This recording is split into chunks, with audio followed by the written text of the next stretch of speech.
Today we have a 2019 BMW X5 40i. This one comes out to a price tag of just over $75,000. Let's show you why. To start off, you can get two engine options in the X5. The one we have today is a 40i, which means it's going to have a twin turbo inline 6-cylinder, making 335 horsepower and 300 pound-feet of torque. It's going to have a 0-60 of a very respectable 5.3 seconds for how large this car is. The other engine option is called the 50i. That'll give you a 4.4 liter V8, making 456 horsepower and 479 pound-feet of torque, and that'll give you a even more respectable 0-60 time of 4.6 seconds. This thing moves. Now, actually looking under this X5 40i's hood, you have a nice twin power turbo badge, just to let you know you have twin turbos. You have a cool BMW kind of retro looking badge on the side here. And one interesting thing I noted about this engine compartment is like these four like strut bars. Normally like a strut bar will go across the whole engine cover from suspension to suspension, but this one has four, kind of making a weird like diamond shape. I don't know what's going on with that, but you do have some cool carbon fiber kind of looking things on the engine cover, and overall it's a great looking engine. Now at the front of the 2019 X5, it is a redesigned front. You have LED headlights here. You can get an option for laser lights, as BMW calls them. That's new for their lineup. They're pretty cool. Apparently they can give you 200 more meters of range than normal LEDs. That's pretty insane. Now at the redesigned front, you have these massive kidney grills that everyone's talking about. It's interesting how they meet in the middle with this chrome strip. It gives a look of almost butterfly wings instead of kidney grills since they're connected now, but I like the look of them. It gives a nice aggressive stance. Also in this front grille is adaptive vents. They're going to be closed if you're driving on the highway and you don't need power for extra fuel economy, but they're going to open up when the engine needs more air. If you're flooring it and you need that air for the engine, that's what's going to happen. Now coming around to the side of this vehicle, this X5 has the Pytonic blue metallic color, which is a $550 option. It honestly looks great, and in contrast with this cognac interior that we'll show you later, it looks really amazing. I love this color combination. On this hood, you have these awesome body lines that just sweep up. You don't even need them really because it's not like there's a V8 or anything, but it gives it a great look to the car. Moving along to the side here, you have an option, $950 option for these 21-inch M-spoke wheels. These make the car. I'm serious. I love the way they look, how they jut out at the end. It's like angular. It looks really awesome. Now coming out to the side, one thing I don't like on this side are fake hood vents, whatever. The car looks sick. They look nice. It's whatever. You do have acoustic glass, so when you're driving, you'll actually hear less road noise on the outside. That's a nice luxury feature that BMW does. So here on these side mirrors, you do have a blind spot monitoring system for this camera. You have nice body lines. This one comes under this door handle and it comes up to the top, and it actually stands all the way back into the taillight. You have some nice ones on the bottom here. It's just a real muscular look. And another thing to note is you have 275 width tires in the front and 315 in the back. That's a big offset. That's something you'll see in like a Mustang GT, but this X5 does have that, even though it is all-wheel drive. Now, something I really like on the side of this BMW X5 is this black plastic cladding that wraps around all the windows. I don't really like when companies use the chrome. I don't think it looks good. I think it's a little too extra. But another thing to notice, and I didn't even realize this at first, is how many window panes this has. Normally you have like a 1, 2, and a 3, but this one has like 2 kind of split up in this weird like half triangle shape. I don't know what they were doing with that, but at least I like this black cladding. Now at the back of the X5, the first thing I like to notice is how this black material matches the black material that wrapped around the window pane. That's great consistency. Looking at these taillights, they are updated for 2019. The red part now wraps around the whole thing. Before, it was it was a taller stance with the taillights. But I do like this. It's a sharp look. Something interesting to notice how much depth is under the taillights. They jut out a lot from the bottom, even though they're flush with this panel up top here.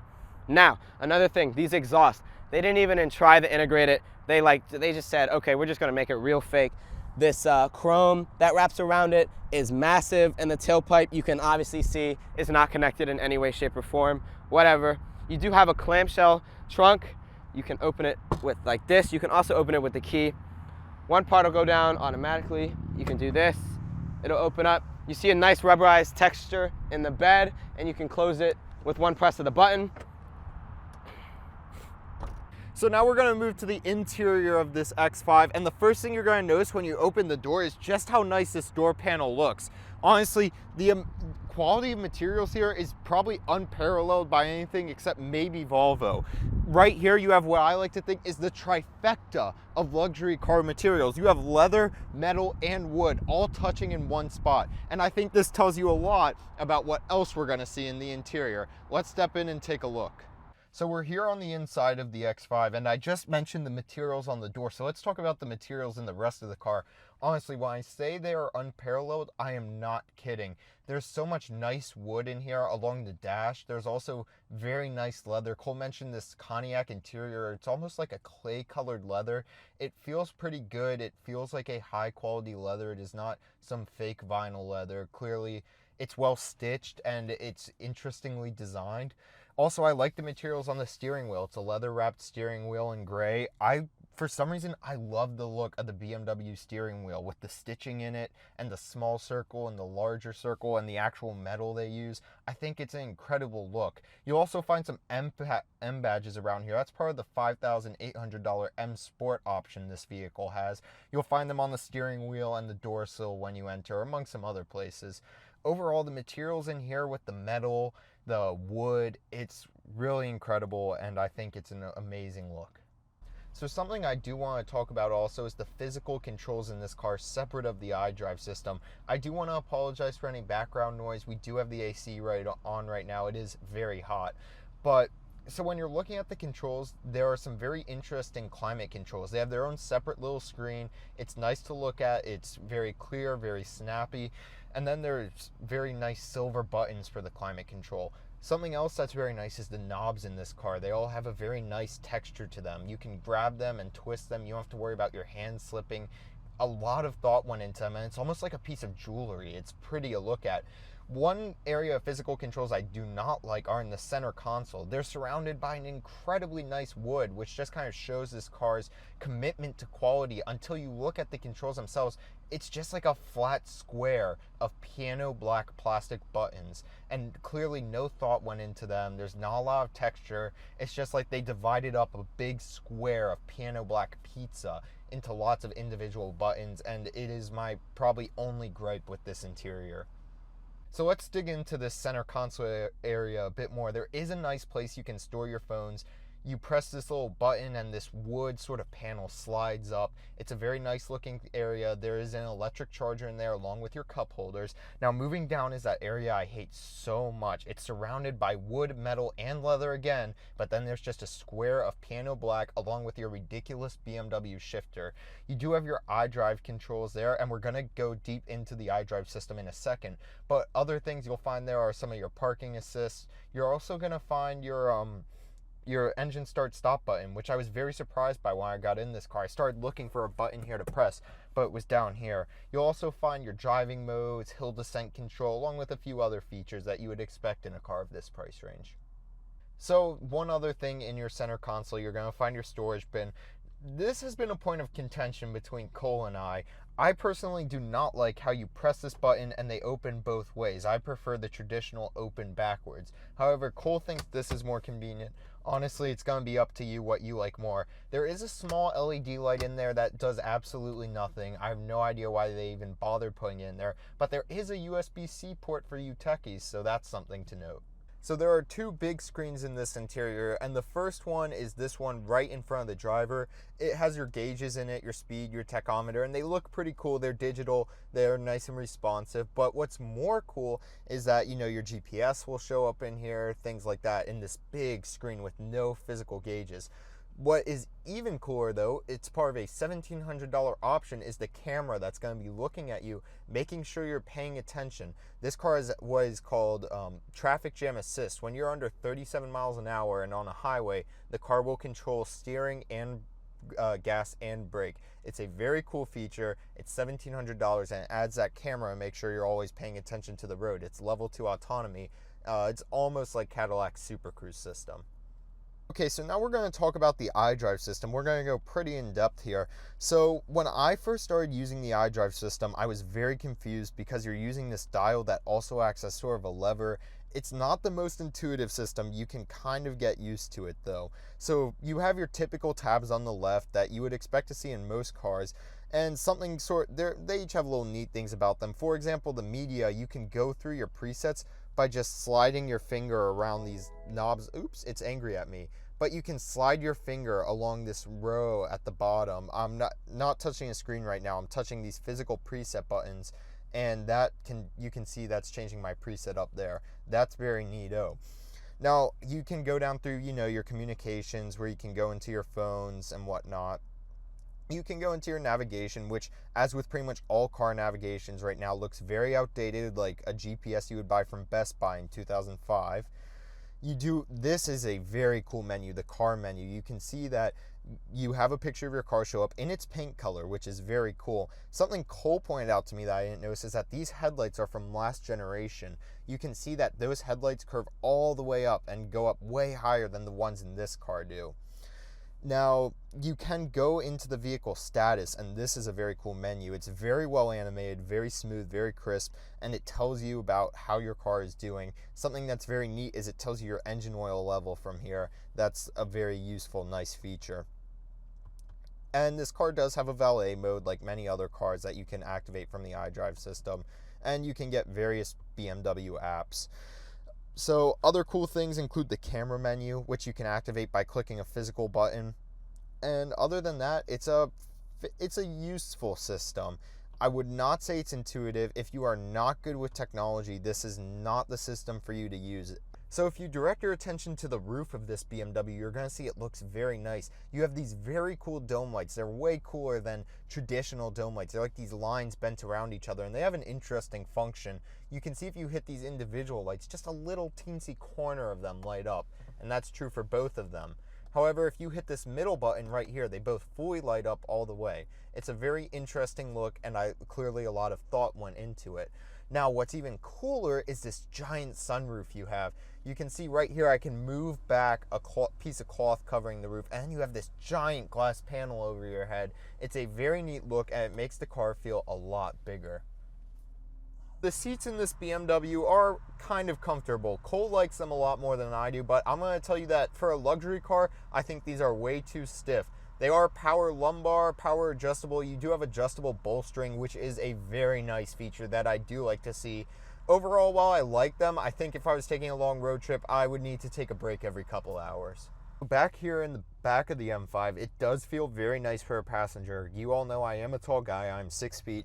As you can see, I have plenty of leg room here, and this is where I would sit as a driver.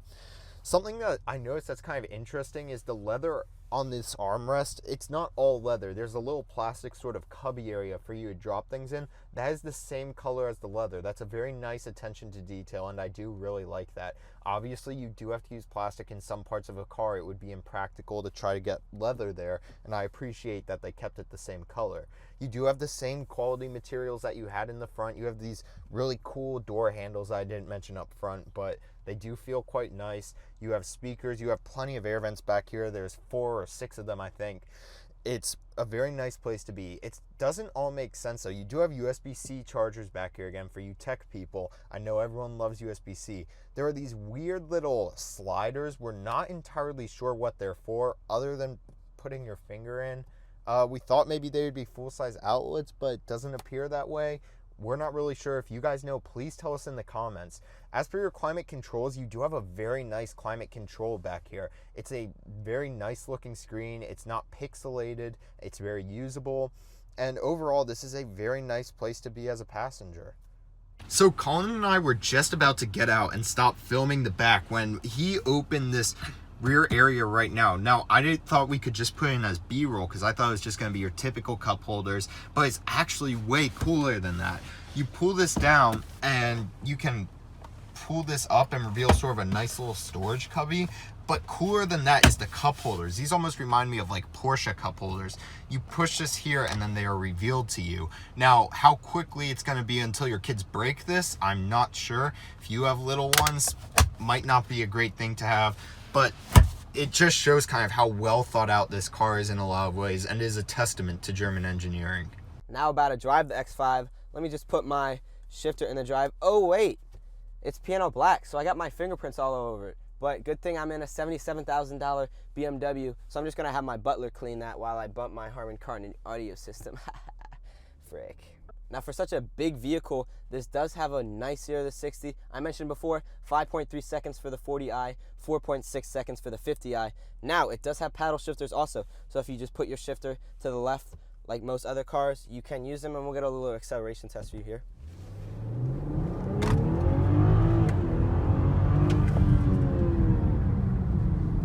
It's pretty fast. You don't want to use your windshield when you're driving the X5? Just use the 360 camera. It even has lines in the front. Normally you just have them in a rear view camera, but hey, you don't want to use a windshield? Stay right there, you know? Now, the steering in the X5 is pretty light, as you'd expect from a luxury car. It's similar to the one in the Expedition because that is a boat.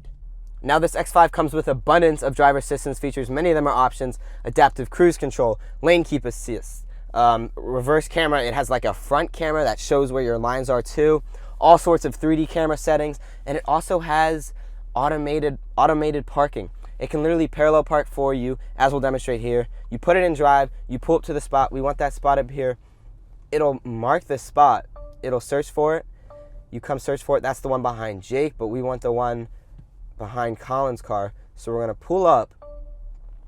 It reads the thing. You literally press it to select it. You can either do perpendicular parking, parallel parking. We want parallel parking. We're gonna do that. Boom, it puts the turn signal on. You take your hands off everything, take your foot off the brake, and it literally finesses it for you. And it's honestly very creepy to let a car do that. Like, I mean, the wheel moving on its own. It is just mad, honestly. It really just kills it. It's amazing.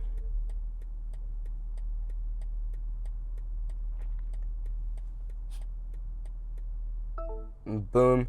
Perfectly in the lines. Great job, BMW. That's really sick. Wrapping things up with a 2019 X5, it had a great exterior, a great interior, honestly the best interior we've ever reviewed. It looked absolutely amazing and it functioned really well. Now, the 40i that our tester is today starts at about $60,600, and with options, ours comes up to about $76,000. Now, if you wanted the 50i, you're gonna have to pay $17,000 more for a 0 to 60 that's 0.7 seconds faster, more power, and less fuel economy. Personally, that's not worth it to me.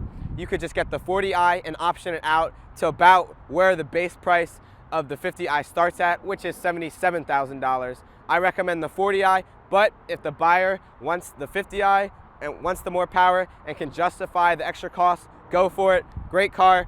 If you like the review, please consider subscribing. Like it if you liked it. If you dislike it, I guess you can dislike it, but that'd be kind of mean.